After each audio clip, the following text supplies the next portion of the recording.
সবার আগে বাচ্চাদের সুস্বাস্থ্য দেখতে হবে। অনলাইনে যদি ক্লাস করতে পারতো। আসলে টেম্পারেচার এবার তো অনেক বেশি অন্যান্য বারের তুলনায়, প্রায় 40-এর কাছাকাছি চলতেছে। বাচ্চা কাচ্চা বের হওয়া কষ্ট আর কি, বাচ্চাদের নিয়ে রিস্ক। আমাদের জন্য যেরকম সমস্যা, বাচ্চাদের জন্য আরও বেশি সমস্যা, তারা আরও ছোট। তারপরেও আমি যেটা বলবো, স্কুল অনলাইন ক্লাস নিলে ভালো হতো। সেই হিসাবে তো স্কুলও খুলে গেছে, আমাদের এখন আসতে বাধ্য, আমরা আসতে হইতেছে। আমরা যেহেতু করোনাকালীন সময় একটা অভিজ্ঞতা এসেছে আমাদের ভিতর, ওটা একটা ডিজাস্টার ছিল, এখনও এটা একটা ডিজাস্টার আমি মনে করি। দাবদাহ যেভাবে বাড়ছে, বাচ্চাদের জন্য অনেক বেশি অসুস্থ ফিল হচ্ছে। বাচ্চারা দিনে দিনে অনেক ঠান্ডা জ্বরে আক্রান্ত হচ্ছে, ডায়রিয়া। ওরা তো খোলা খাবার খাচ্ছেই। স্কুলে আসলে যেটা হচ্ছে, না আসলে ভালো হয় যদি এটা অনলাইনে যদি ক্লাস করতে পারতো। বাচ্চারা তো অভ্যস্ত, বাসায় বসে আরামে থাকতে পারলো, পড়াশোনাটাও হলো।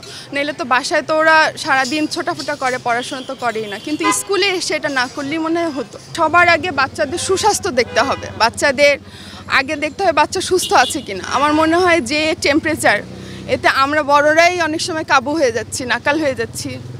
সেখানে ছোটদের অবস্থা তো আরও বেশি খারাপ হবে বলে আমি মনে করি। গরম তো থাকবেই, গরম তো মানে কম আর বেশি একটু থাকতেই হবে। গরমের দিন গরম থাকবে কি, কিন্তু বন্ধ রাখলে যে অনেক উপকার তাও না।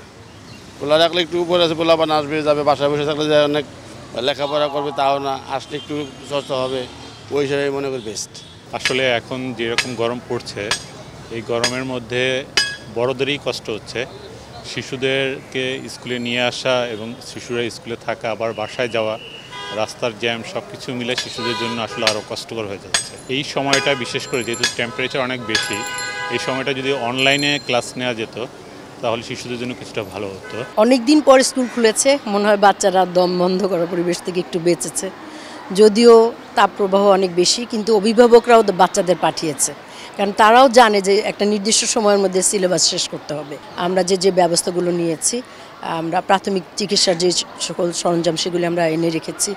যেমন ধরেন আমরা আইস ব্যাগ এনেছি, আমরা টাওয়েল কিনেছি, আমরা স্যালাইন কিনেছি, যাবতীয় সব ধরনের ব্যবস্থাপনা আমরা নিয়েছি। এবং এখন পর্যন্ত আমি যতটুকু আমাদের মর্নিং শিফটের যে জিনিসটা পেয়েছি, সেখানে মর্নিং শিফটে কিন্তু উপস্থিতি ভালো এবং ম্যানেজমেন্ট এখন পর্যন্ত খুবই ভালো আছে।